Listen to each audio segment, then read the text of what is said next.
Everyone, कैसे हैं आप सब। उम्मीद है कि आप सब ठीक ठाक होंगे, स्वस्थ होंगे और मस्त होंगे। तो आज हम लेसन करेंगे हॉर्नबिल बुक का थर्ड लेसन है, जिसका नाम है डिस्कवरिंग टूट द सैगा कंटिन्यूज। ठीक है, तो हम राजा टूट है, जो किंग टूट है, उसके बारे में बात करेंगे इस लेसन में। उसकी सारी स्टोरी दिखाई गई है कि भी कैसे उसकी फैमिली इजिप्ट यानी कि मिस्र पर राज्य करती थी, और ये टूट था जो उनका आखिरी वारिस था, और ये मर गया। फिर इसकी मम्मी को खोद कर निकाल कर उसका सिटी स्कैन वगैरह किया जाता है, और इसकी मौत के रहस्य का पता लगाया जाता है कि ये कैसे मर गया था। तो इस पूरी कहानी में हम ये सब पढ़ेंगे। तो फिर हम स्टार्ट करते हैं। मैं पिंकी कौशिक आपके अपने channel learn with Pinky Kaushik पर आप सबका स्वागत करती हूँ। तो फिर आइए हम अपना लेसन स्टार्ट करते हैं। डिस्कवरिंग टूट द सैगा कंटिन्यूज। तो ये A.R. विलियम्स के द्वारा लिखा गया है। ठीक है, हम इसको हिंदी में करेंगे। तो जो ये राजा टूट हैं, ये दिखाए गए हैं कि जो ये अपनी मतलब टीन एज में ही मर गए थे, यानी कि जब ये टीनेजर थे ये मर गए थे, और जो इनकी मृत्यु है वो 3300 वर्ष पहले 3300 ईयर्स पहले ही हो चुकी थी। और जो फिर मृत्यु होने के बाद जो इनकी बॉडी है, जो इनका शरीर है, उसको गोल्ड कॉफिन में यानी कि सोने की बनी 100 पेटिका में डालकर, और जो इजिप्ट के जो मिस्र के जो राजाओं को जहाँ दफनाया जाता था, जिसको राजाओं की घाटी कहा गया है, वैली ऑफ किंग्स कहा गया है, वहाँ पर इसको दफना दिया गया।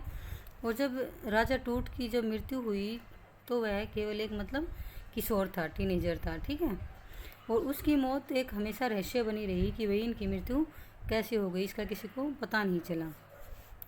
फिर वैज्ञानिकों ने उसकी जो मम्मी यानी कि जो उसका कंकाल है, उस पर सीटी स्कैन करने का निर्णय लिया कि भाई इससे हम पता करेंगे कि इसकी मृत्यु कैसे हुई थी। तो इसलिए 5 जनवरी 2005 को उसकी बॉडी को उसकी कब्र में से सीटी स्कैन के लिए निकाला गया। और जो मिस्र के जो सुप्रीम काउंसिल ऑफ एग्जीक्यूटिव्स के जो मुख्य सचिव थे, उसने कहा कि राजा टूट की जो मम्मी है, उसका जो कंकाल है, वो 1920 के दशक में कार्टर द्वारा किए गए काम के कारण खराब अवस्था में है। यानी कि ये कोई कार्टर नाम का व्यक्ति है, इसने 1920 में पता लगाया था कि राजा टूट की जो बॉडी है वो यहाँ पर दफनाई गई है, और उसने उसको भाई जैसे उसने पता किया है, खुदाई करवाई है, तो उसके कारण जो उसकी बॉडी है वो ख़राब हो गई है, यानी कि उसके जो बॉडी के पार्ट्स हैं वो टूट फूट गए होंगे। तो ऐसा पता गया। लेकिन कार्टर क्या है, कार्टर ये दिखाया भी गया है। कार्टर क्या है, कार्टर एक आर्कियोलॉजिस्ट है। ठीक है, पुरातत्व शास्त्री था, जिसने कई वर्षों पहले खोज के बाद 1922 में जो टूट का जो मकबरा है जहाँ उसको दफनाया गया था, उसको ढूंढ निकाला था।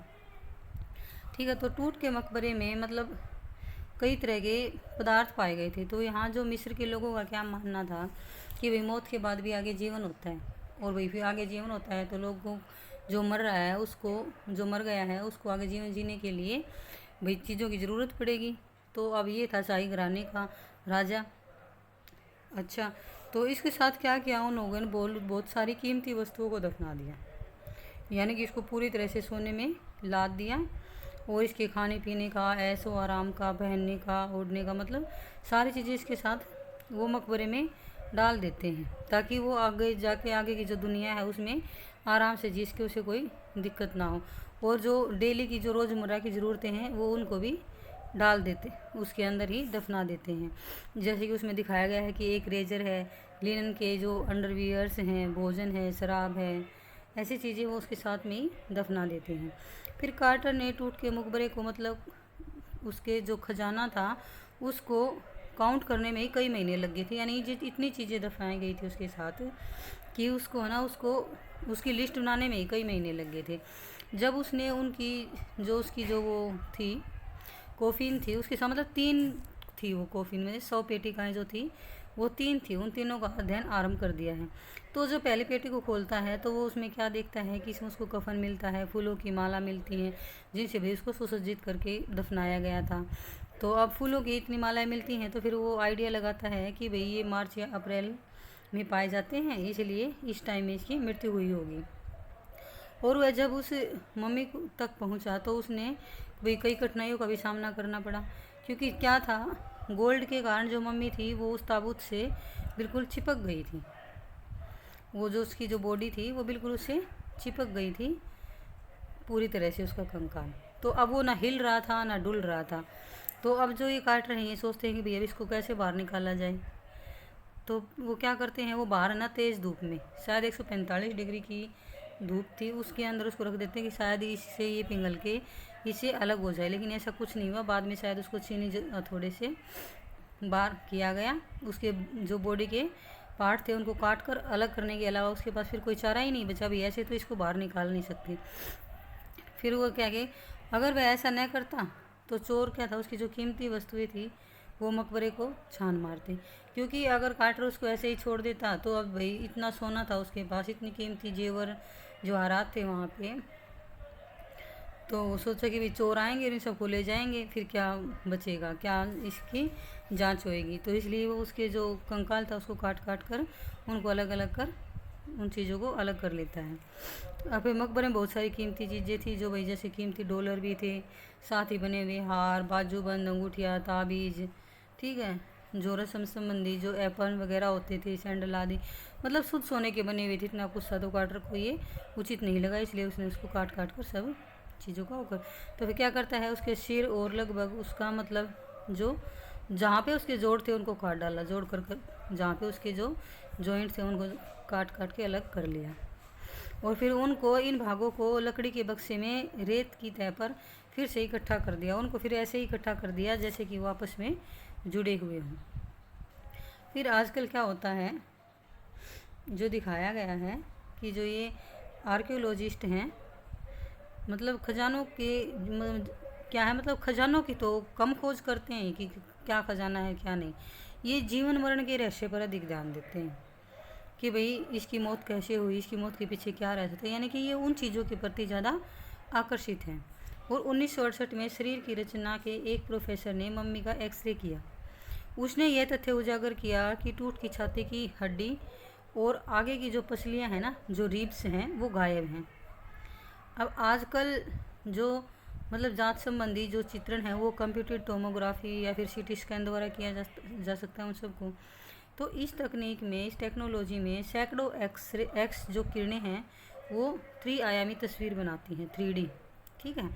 अब सीटी स्कैन की सहायता से वैज्ञानिकों ने उसकी मौत का कारण ढूंढने की कोशिश करी कि भाई इसकी मौत कैसे हुई।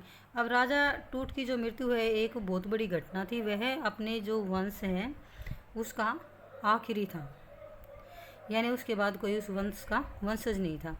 अब उसकी मौत ने उसके वंश का अंत कर दिया, यानी कि राजा टूट की मौत के बाद जो उसका वंश है उसका अंत हो जाता है। जो टूट का पिता था या फिर जो दादा था, जो एमनहोटेप III था, बहुत ही एक शक्तिशाली राजा था।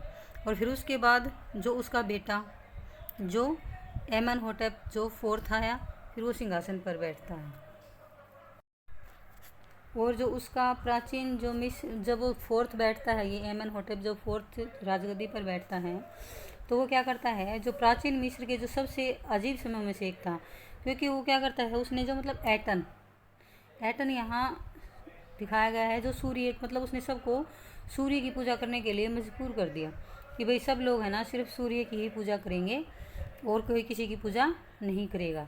तो वो मतलब एटन सूर्य चक्रिका की पूजा को बढ़ावा देता है कि हर लोग इसी की पूजा करेंगे। और उसने जो अपना नाम है ना वो भी उसने अखेन एटन, यानी कि एटन का सेवक या सूर्य का जो नौकर है, वो इसका मतलब है एटन एखन का मतलब है सूर्य का नौकर, तो अपना ये नाम रख लिया। और उसने जो एक उनके जो प्रमुख गॉड थे अमून, उसकी पूजा भी बंद करवा दी। ये सन और एयर के देवता थे, ठीक है, उसकी पूजा बंद करवा दी और उसकी मूर्तियाँ तोड़वा दी, मंदिर वगैरह बंद करवा दिए। फिर उसकी मृत्यु के बाद जो मतलब एक और जो रहस्यमय शासक है जो दिखाया गया है, समेन खाकरे ने शासन किया और उसके बाद फिर राजा टूट सिंहासन पर बैठता है। अब उस वक्त क्या था, वो एक बहुत ही मतलब छोटी एज का था और उसने अपना नाम बदलकर, राजा टूट ने अपना नाम बदलकर टूटन खामुन रख लिया, यानी टूटन खा और अमून जो जिस ये इनके गॉड का एटन और अमून इनके गॉड के नाम है, ठीक है, ये रख लिया, जिसका अर्थ है अमून की जीवित तस्वीर। और उसने फिर क्या हुआ, 9 साल तक ये राज्य करता है और फिर अचानक ही रहस्यमय तरीके से इसकी भी मौत हो जाती है, यानी 9 साल तक ये गद्दी पर बैठा रहता है। अब जो टूट की जो मम्मी है, जो उसका कंकाल है, वो इजिप्ट में एक ऐसी मम्मियों में से एक है, मतलब जो रहस्यमयी है और रईस घराने से है। निश्चित रूप से यह एक मतलब कहना भी कठिन है कि वहाँ पर कितनी मम्मियाँ हैं, ठीक है। 2003 में लगभग 600 जो ये कंकाल हैं ये गिने गए थे और इनकी संख्या बढ़ रही है, क्योंकि भाई ये खुदाइयाँ कर रहे हैं आर्कियोलॉजिस्ट वगैरह, तो भाई नई नई मम्मी जिन्हें मिल रही हैं। तो एक सीटी स्कैन की मशीन ने टूट की मम्मी को सिर से पैर तक जांचने की कोशिश की। भाई अब इसको हम जांचते हैं। तो स्कैन करने की रात को जो उसकी जो मम्मी है वो उसकी जो पेटिका से बाहर निकाला जाता है उसको, यानी कि उस कोफिन से, गोल्ड कोफिन से उसको बाहर ले आते हैं।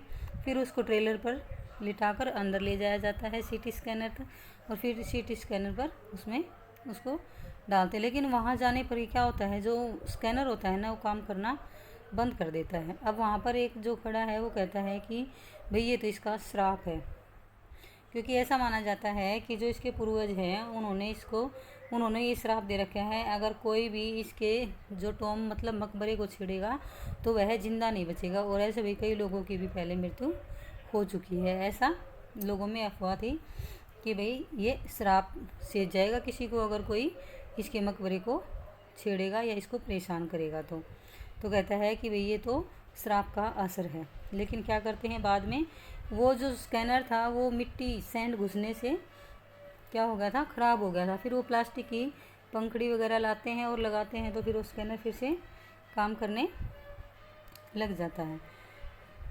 प्लास्टिक के पंखे लेके आते हैं और फिर वो उसमें जैसे भी एडजस्ट करने से कर दिया, स्कैनर ने काम करना स्टार्ट कर दिया। फिर क्या होता है, उसको जो भी ये होते हैं टेक्नीशियन होते हैं सीटी स्कैन में देखते हैं, तो फिर उनको मतलब बिल्कुल ही हैरान करने वाले अद्भुत चित्र मिलते हैं।